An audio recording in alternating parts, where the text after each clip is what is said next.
চলো আজকের রান্না শুরু করা যাক। এই যে হাঁড়ির মধ্যে তেল দিয়ে ঘি দিয়ে গরম করে নেওয়ার পর দিয়ে দিয়েছি পেঁয়াজ কুচি, সেটাও একটু ভাজা ভাজা হয়ে গেলে দিয়ে দিয়েছিলাম 2 থেকে 3 চামচ আদা রসুন পেস্ট, সেটাও একটু কষিয়ে নেওয়ার পর দিয়ে দিয়েছিলাম 1 মগ জল, সেটাকে একটু নেড়ে চেড়ে দিয়ে দিয়েছিলাম পরিমাণ মতো লবণ। লবণটা তোমরা একটু টেস্ট করে নিও, একটু বেশি বেশি যেন হয়।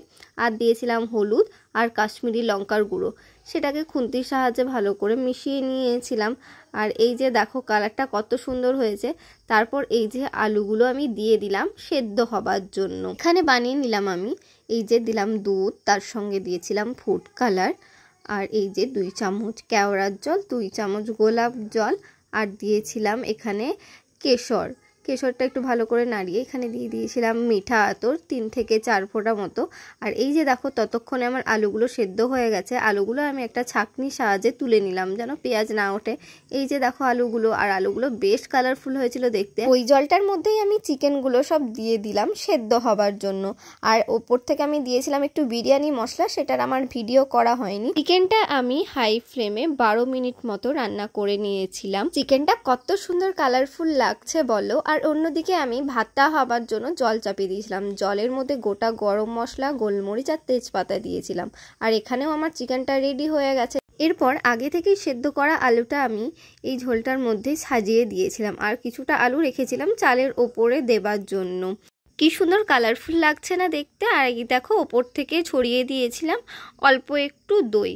আর এখানে আমার 50% চালটা যখন সেদ্ধ হয়ে গেছে হাঁড়ি থেকেই তুলে আমি এই মাংসের হাঁড়িতে দিয়ে দিয়েছিলাম।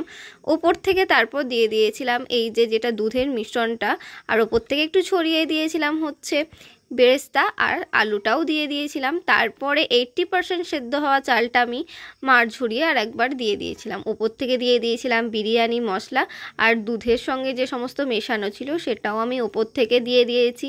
আর এই যে সবার শেষে এখানে আমি দিয়ে দিয়েছিলাম বেরেস্তাটা। তেলে আমি অনেকটা পরিমাণ ঘি দিয়েছিলাম, তাই এখানে আমি অল্পই ঘি দিয়েছি, 3 থেকে 4 চামচ মতো ঘিটা দিয়েছি ওপর থেকে, যাতে গন্ধটা খুব সুন্দর হয়। এরপর আমি ওপর থেকে ফয়েল পেপার মুড়িয়ে দিলাম চারিদিক থেকে, যাতে হাওয়াটা না বেরোয়। তারপর ওপর থেকে ঢাকা দিয়ে দিয়েছিলাম, হতে দিয়েছিলাম হাই ফ্লেমে 15 মিনিট, লো ফ্লেমে 10 মিনিট, তারপর 5 মিনিট ঢাকা চাপা দিয়ে রেখে তারপর হাঁড়ির ঢাকনা খুলে দিয়েছিলাম। তাহলেই তৈরি হয়ে গেল আমার ঝরঝরে বিরিয়ানি তৈরি। দোকানে কেন যেতে হবে, বাড়িতে এরকম বিরিয়ানি খাও, খাবে একদম কবজি ডুবিয়ে। আর কেমন হয়েছে বলো অবশ্যই, বানিয়ে তোমরা একবার দেখো।